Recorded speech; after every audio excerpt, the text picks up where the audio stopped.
안녕하십니까. 이노비즈 협회장 조홍래입니다.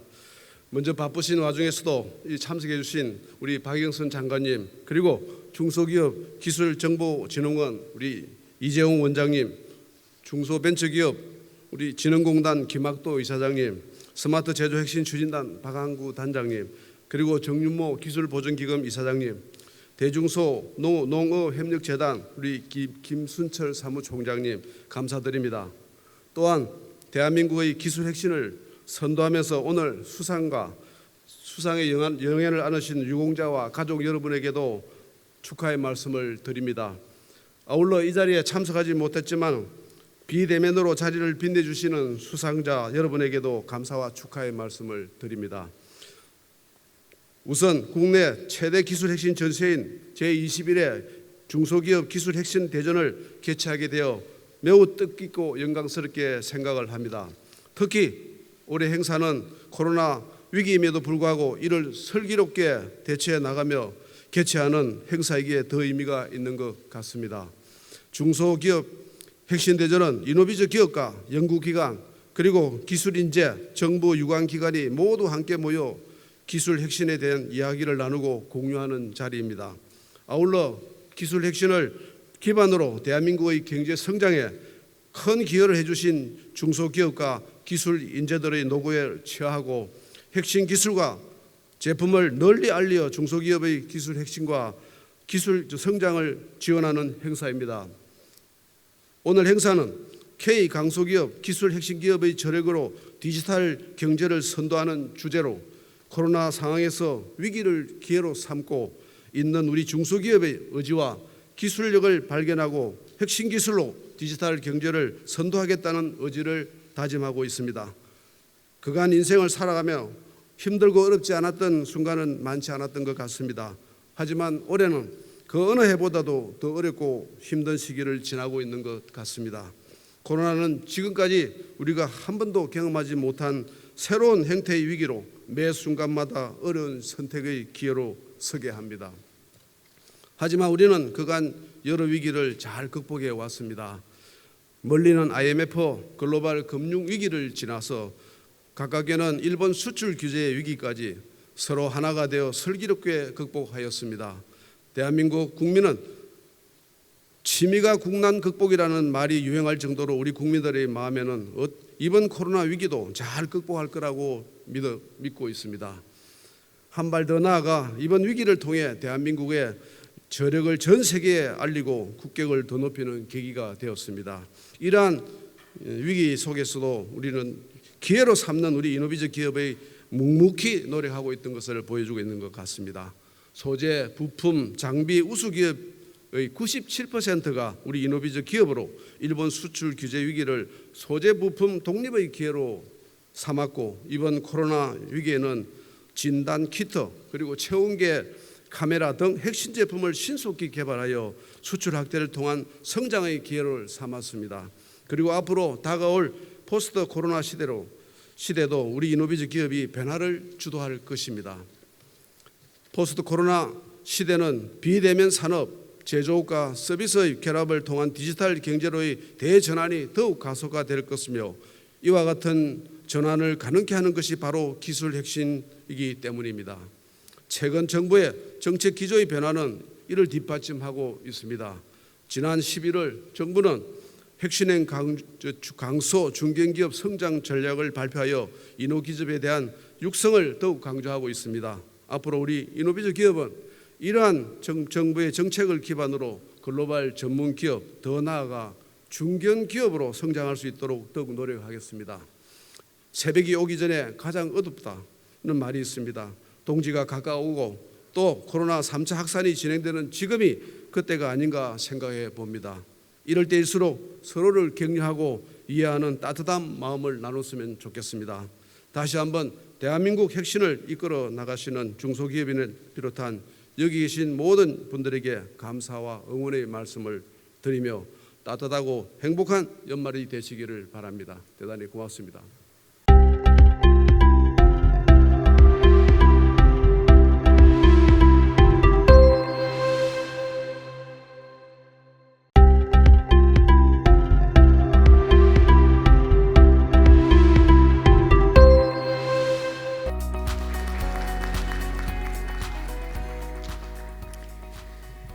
인어부지유 협회 회장님께서 저한테 오늘 행사를 알리는 마스크를 주셨는데, 제가 이 마스크를 아직 안 쓴 이유는 제가 쓰고 온 마스크가 메리 케이마스 크리스마스 마켓 산타 마스크입니다. 올 한 해가 저물어가는 즈음에 저희 중소벤처기업부가 작년에 이어서 올해도 크리스마스 마켓을 하고요. 올해의 주제는 산타 마스크의 선물입니다. 그래서 이렇게 산타 마스크를 쓰고 오프라인에서는 서울의 삼청로, 동양적인 정치가 물씬 풍기는 그곳에 세상에서 가장 아름다운 크리스마스 거리를 만들고, 거기에서 온라인으로 대한민국 국민이 좋아하는 크리스마스 선물 100선을 선보입니다. 근데 이번에 이제 대한민국 국민들은 어떠한 그 선물을 가장 좋아하나 하고 투표를 했는데요.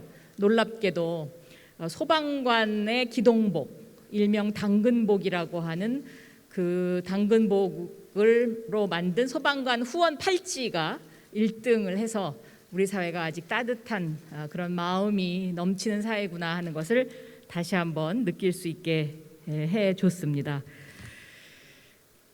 작은 것을 연결하는 강한 힘, 중소벤처기업부와 이노비즈협회가 늘 항상 이 작은 것을 연결하는 강한 힘을 모아서 디지털 경제로의 대전한 스마트 대한민국을 만들어가고 있습니다. 중소벤처기업부와 이노비즈협회는 파트너입니다. 작년에 이어 올해도 제21회 중소기업 기술혁신 대전 개막을 축하하고 기술혁신 유공자들을 격려하기 위해서 이 자리에 참석해 주신 내빈 여러분들께 정말 감사의 말씀을 드립니다. 조홍래 이노비즈협회장님, 올 한 해 동안 수고 많으셨죠. 네, 또 함께 스마트 공장을 이끌고 계시는 우리 김학도 중진공 이사장님, 또 이재용 기정원장님, 또 박한구 스마트 제조 추진 단장님, 또 정윤모 기보 이사장님, 또 델스타 홈멜 사장님, 모두 반갑습니다. 기술은 비즈니스의 씨앗입니다. 그리고 특히 21세기 4차 산업혁명 시대의 기술은 이 기술 발달의 속도가 너무나 빨라서 기술이 뒷받침되지 않으면 그 어느 것도 아무것도 할 수가 없습니다. 우리는 코로나19를 맞이해서 2020년을 보내면서 기술의 발달 그리고 인프라의 구축이 얼마나 중요한지를 다시 한번 깨닫게 됐습니다. 대한민국은 2020년 코로나19 속에서 OECD 국가 가운데 경제 성장률 1위를 기록했고, 그 가운데 혁신 벤처 기업들의 온라인 수출은 250%가 성장하는 놀라운 기록을 세웠습니다. 이것은 2020년도에 IT 강국의 그 위상, 인구 5천만 명 이상의 나라에서 전국적으로 초고속 인터넷망이 깔려 있는 어찌 보면 전 세계에서 유일한 국가였기 때문에 가능한 것이었습니다. 이제 코로나19 이후에 우리는 디지털 경제로의 대전환을 통해서 디지털 경제의 인프라를 구축하고 그 속에서 앞으로의 100년의 먹거리를 찾아야 합니다. 그 100년의 먹거리의 주인공들이 오늘 이렇게 온라인으로 만나시는 이노비즈 협회의 대표님들입니다. 안녕하십니까? 네. 대표님들 같이 손 좀 흔들어 주시죠. 네, 반갑습니다. 네. 그리고 올 한 해 동안 너무너무 수고를 많이 해주셨습니다.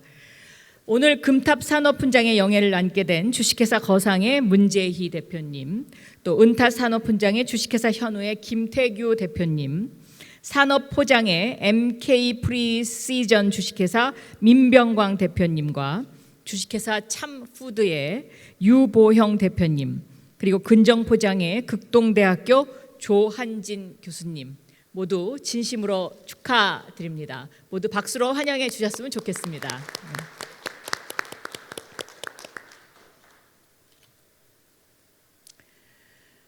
제가 들어오면서 이 홈스타 델스타 홈멜의 이 스마트 공장을 시연을 봤는데요.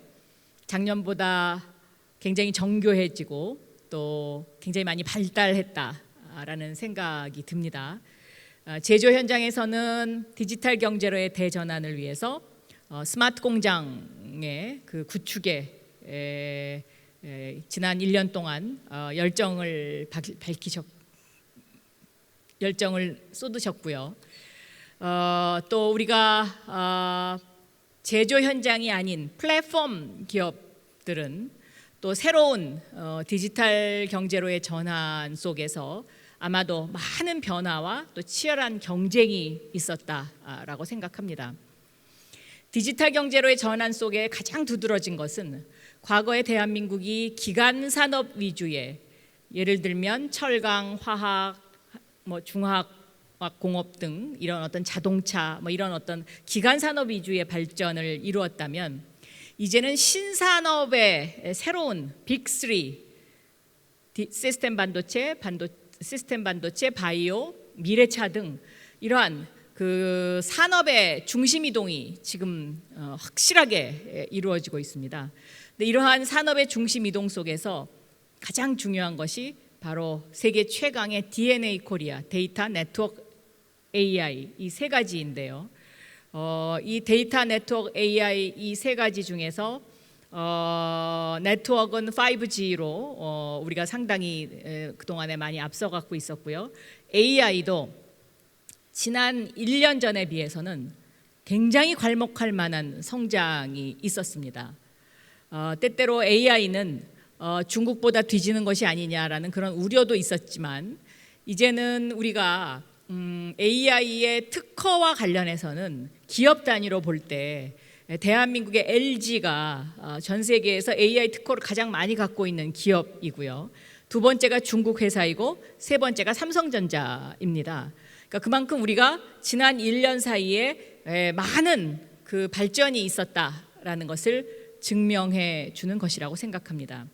저는 이렇게 디지털 경제로의 대전환을 위해서 필요한 필수 요소 DNA와 관련해서 이 DNA 속에서 발전하는 빅3 시스템 반도체, 바이오, 미래차의 플러스 알파가 앞으로 무엇이냐라고 저한테 질문을 한다면 저는 그것이 블록체인이 될 것이다 라고 말씀을 드릴 수가 있겠습니다.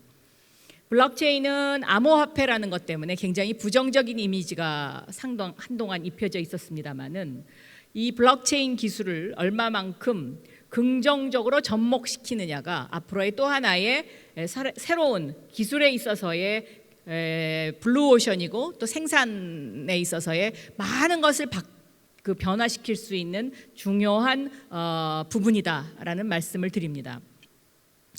제가 이 말씀을 드리는 이유는 저희가 이런 기간산업 위주의 1, 2차 산업혁명을 기반으로 한 기간산업 위주의 경제에서 3, 4차 산업혁명의 플랫폼 경제 위주로 상당 부분 옮아왔는데, 이 플랫폼 경제가 그동안에 쭉 이어지다 보니까 이 플랫폼 경제의 폐해, 즉 다시 말하면 독점, 중앙 집중화, 이것으로 인한 양극화가 심해지면서 이 플랫폼 경제를 이런 폐해를 어느 정도 메워줄 수 있는 프로토콜 경제의 개념이 새로 요즘 뜨고 있습니다. 이 프로토콜 경제는 잘 아시는 분들도 많이 있으시겠지만 디지털 협동조합이다. 저는 이렇게 설명드릴 수가 있겠습니다. 플랫폼에 모여 있는 경제 주체들이 프로토콜, 서로의 그 규칙을 정해서 그 안에서 성장한 만큼 공정하게 이익을 배분할 수 있는 그런 경제다라는 것이죠. 예를 들면 미국의 SEC가 최근에 플랫폼 노동자들에게 현금 대신 지분으로 1년에 15%까지 보상할 수 있는 것을 허락했습니다. 그러니까 우버라는 것이 상장돼서 그 우버의 기업의 가치가 올라가고 성장을 하면 플랫폼 경제에서는 주주들한테 이익이 돌아갔지만, 이 프로토콜 경제가 되면 우버에 기여한 운전자들도 그 이익의 일정 부분을 함께 쉐어할 수 있는 그러한 개념을 도입할 수 있는 장치가 마련된 것입니다. 최근에 한국도 국민은행, 신한은행 등에서 디지털 자산을 거래할 수 있는 디지털 자산 수탁과 관련된 부분을 시작했습니다. 또 한국은행은 디지털 화폐와 관련된 부분을 지금 현재 매우 심도 있게 검토하고 있고, OECD 국가의 80%가 중앙은행이 디지털 화폐를 발행하는 것과 관련된 연구를 지금 진행하고 있습니다. 이것은 모두 대부분 블록체인 기술을 기반으로 한 새로운 경제 시스템의 탄생을 의미한다, 이렇게 설명드릴 수가 있겠습니다. 그래서 저희 중소벤처기업부는 앞으로 디지털 경제를 선도하는 대한민국이 되기 위해서 이러한 프로토콜 경제를 통해서 플랫폼 경제가 빚은 사회적 갈등을 해소하고자 합니다. 예를 들면 배달 앱 문제와 관련된 수수료 문제라든가, 또 우리나라 그 현대차의 중고차 진입 문제로 인한 소상공인과의 이런 여러 가지 중소상인들과의 갈등 문제라든가, 이러한 것들을 이러한 프로토콜 경제를 통해서 새로운 규약을 만들어서 그 안에 참여하는 사람들 한 사람 한 사람들이 그 거래 장부를 투명하게 보고 그 거래 장부의 투명화 속에서 성장의 과실을 공평하게 일부 쉐어하는 그러한 시스템을 중소벤처기업부가 앞장서서 지금 2021년도에 하나의 정책으로 추진할 그러한 계획을 가지고 있습니다. 또 하나의 2021년도의 중요한 변화는 바로 탄소 중립 경제로 가는 것입니다. 이 탄소 중립 경제와 관련해서는 국민 여론조사에서 더 빨리 해야 된다는 여론이 상당히 높았습니다. 그런데 이 더 빨리 해야 된다는 이 여론은 기업의 입장에서 보면 상당한 또 부담으로 느껴질 수도 있습니다. 그렇기 때문에 이러한 그 탄소를 배출하는 중소기업들에 대한 지원을 중소벤처기업부가 앞으로 어떻게 하면서 이 탄소 중립 경제의 모델을 구축할 것이냐, 이것 또한 2021년도에 중요한 경제 운영 정책 중에 하나입니다. 살아남는 존재는 강한 종이 아니라 변화에 가장 잘 적응하는 종이다. 이것이 진화론입니다. 우리는 끊임없이 변화해야 합니다. 변화하지 않는 것은 퇴보할 수밖에 없습니다. 변화는 때때로 힘들고 괴롭습니다. 기존의 기득권, 또 기존에 가지고 있던 것을 허물고 익숙한 것과 결별하고 새로운 것을 맞이한다는 것, 여기에는 늘 진통이 따릅니다. 저는 이 진통을 어떻게 사회적으로 잘 풀어나가느냐 하는 것이 정부가 해야 될 굉장히 중요한 역할이다라고 생각하고 있습니다. 요즘 국회에서 벌어지고 있는 공수처의 탄생이라든가 이런 것도 기존의 기득권의 벽을 허물고 새로운 세계로 나가는 그런 진통입니다. 또 전셋집 2년 계약하는 것을 4년으로 늘리는 것, 이것도 새로운 담을 허물고 나가는 하나의 개혁이자 변화입니다. 여기에는 모든 진통이 따릅니다. 이 진통을 우리가 어떠한 자세로 받아들이고 그리고 이것을 어떻게 극복해 나가느냐, 저는 그것이 이 경제에서도 매우 중요하다. 그리고 그 진통 속에서 기술의 혁신이 이것을 얼마만큼 또 흡수하고 기술의 혁신이 또 우리 사회를 얼마만큼 또 진일보하게 가져갈 수 있느냐, 그리고 이 기술의 혁신이 얼마만큼 시장성을 갖고 있고 또 이것이 비즈니스의 하나의 원천이 될 수 있느냐, 이것이 우리가 안고 있는 하나의 굉장히 중요한 과제다라고 생각하고 있습니다. 올 한 해 2020년 모두가 너무 힘들었습니다. 이러한 위기 속에서 중소벤처 기업들은 이 위기를 기회로 전환시킨 기업들도 상당수 있습니다. 그렇기 때문에 대한민국 경제가 OECD에서 가장 성장률이 빠르고 또 온라인 수출이 250%나 증가할 수 있는 원인이기도 합니다. 지금 주가 2,700, 코스닥 900 여기에 주인공들이 바로 혁신 벤처 기업들입니다. 바야흐로 혁신 벤처의 시대가 오고 있음을 여러 경제지수에서 통계 수치에서 입증해 주고 있습니다. 2020년 한 해를 정말 열정과 그리고 뜨거운 그러한 미래의 꿈속에서 보내신 여러분들께 뜨거운 박수를 드리면서 올 한 해 수고하셨다는 말씀 드립니다. 감사합니다.